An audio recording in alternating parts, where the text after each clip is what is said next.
জায়গায় রয়েছে সম্রাট শাহজাহান। অনেক রাজা বাদশাহ সম্রাট ছিল, আজকের এই সম্রাট কিন্তু সম্রাটের যে গুরু দায়িত্ব, সম্রাটের যে নামের একটা মর্যাদা, সেটা কিন্তু রক্ষা করার জন্য চেষ্টা চালিয়ে যাচ্ছে না।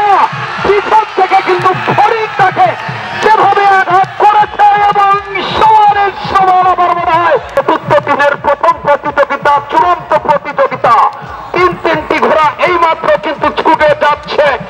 সম্রাট, আলেকজান্ডার এবং ফরিদ কিন্তু পিছন থেকে যেভাবে ধাওয়া করছে, আসলে এই প্রথম প্রতিযোগিতা, প্রথম যে আকর্ষণ, যারা এখনো দূরদূরান্তে রয়েছেন, রাস্তার মাঝে রয়েছেন, আপনারা যদি এই ধারাভাষ্য শুনে থাকেন তাহলে বুঝতে পারবেন যে আসলে এটা কি প্রতিযোগিতা হচ্ছে, প্রথম প্রতিযোগিতা।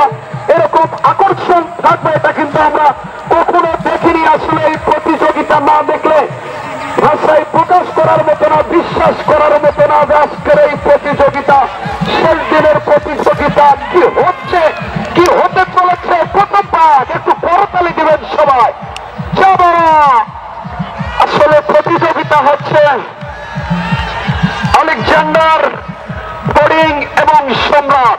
আসলে সম্রাট শাহজাহানের গল্প কে না জানে, সেই সম্রাট কিন্তু আজকে ছুটে যাচ্ছে চাইনিজ মাঠের বুক চিরে, কিন্তু আজকের এই প্রতিযোগিতা পিছনে পিছনে তাকে ধাওয়া করছে, প্রতিযোগিতায় ফেরার চেষ্টা করছে।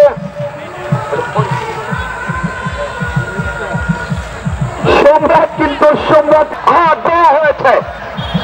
এটাকে বলে প্রতিযোগিতা। প্রতিযোগিতায় হার জিত থাকে, এটা আমরা জানি, কিন্তু এটা কেমন প্রতিযোগিতা হলো? দুটি ঘোড়া কিন্তু